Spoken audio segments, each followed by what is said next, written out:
বাসায় পড়ে থেকে নষ্ট হওয়া এই কার্ডবোর্ডটা দিয়ে বানিয়ে ফেললাম সুন্দর একটা ওয়ালমেট। দেখে কিন্তু একদম বোঝাই যাচ্ছে না যে আমি এই ওয়ালমেটটা আমাদের বাসায় জাস্ট ফেলে দেওয়া একটা কার্ডবোর্ড দিয়ে বানাইছি। আর এটা বানাইতেও আমার খুবই কম টাইম লাগছে। অলমোস্ট ১ ঘন্টার মতো আমার লাগছে। চাইলে কিন্তু আপনারাও খুব সহজেই এটা বানায় ফেলতে পারবেন। তো চলেন আপনাদের সঙ্গে শেয়ার করা যাক যে আমি এটা কিভাবে বানাইলাম। তো সবার আগে এরকম শক্ত একটা কার্ডবোর্ড নিয়ে নিয়েছি। আর কার্ডবোর্ডটার উপরে আমি হচ্ছে হোয়াইট কালারের পেপার গ্লু দিয়ে আটকায় নিব। ২ টা পেপার আমি এখানে ইউজ করছি।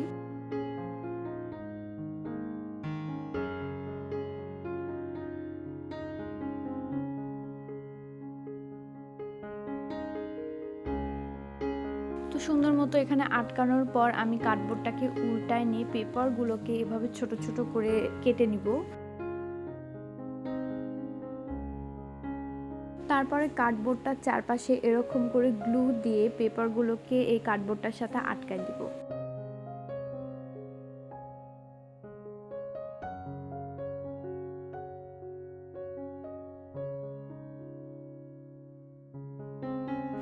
এই তো পেপারগুলোকে সুন্দর মতো কার্ডবোর্ডটার সাথে আটকায় নেওয়ার পর এখন পালা হচ্ছে রং করার। এখানে আমি আমার পছন্দ মতো কালার ইউজ করছি। আপনারা চাইলে আপনাদের পছন্দ মতো কালারগুলা ইউজ করতে পারেন। আমি এখানে কমলা কালার ইউজ করছি, হালকা কমলা, জাম কালার আর হলুদ কালার এখানে ইউজ করছি।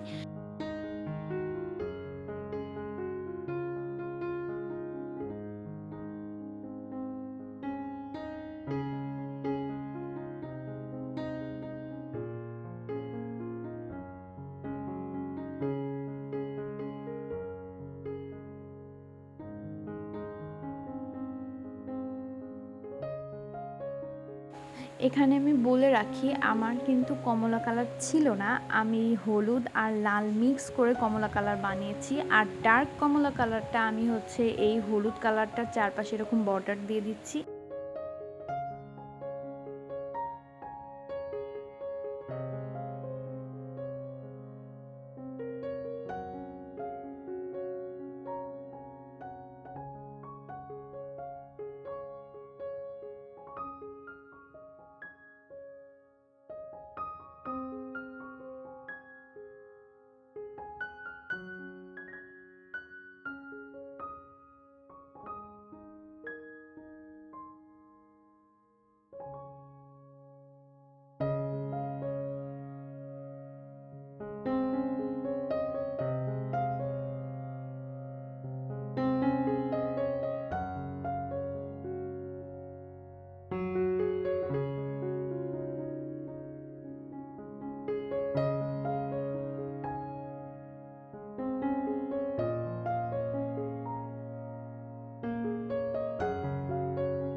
সবগুলো কালার এপ্লাই করার পর এখন আমি যেটা করব সেটা হইল একটা পেন্সিল দিয়ে আমি পাতাগুলোকে ড্র করে নিতেছি।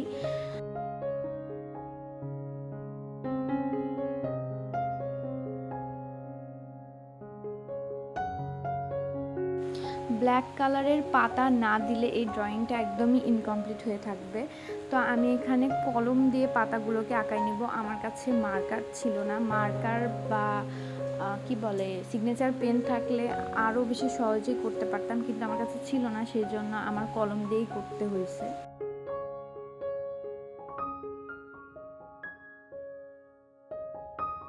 তো এখানে আমার একটা পাতা করা একদমই কমপ্লিট। এখন আমি আরেকটা পাতা করতেছি। আমি এরকম কলম দিয়ে প্রত্যেকটা পাতাকে ভরাট করছি। এটার জন্যই আমার একটু টাইম লাগছে, না ছাড়া আরও তাড়াতাড়ি আমার এই ড্রয়িংটা করা হয়ে যেত।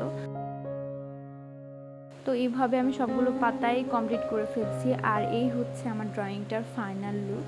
সেম ওয়েতে আমি আরও ছোট ছোট এরকম ওয়ালমেট বানিয়ে নিয়েছিলাম, যেন একসাথে আমি টাঙাতে পারি। আপনারাও কিন্তু চাইলেই এই সুন্দর ওয়ালমেটটা বানিয়ে ফেলতে পারবেন খুব সহজেই আমার মতো।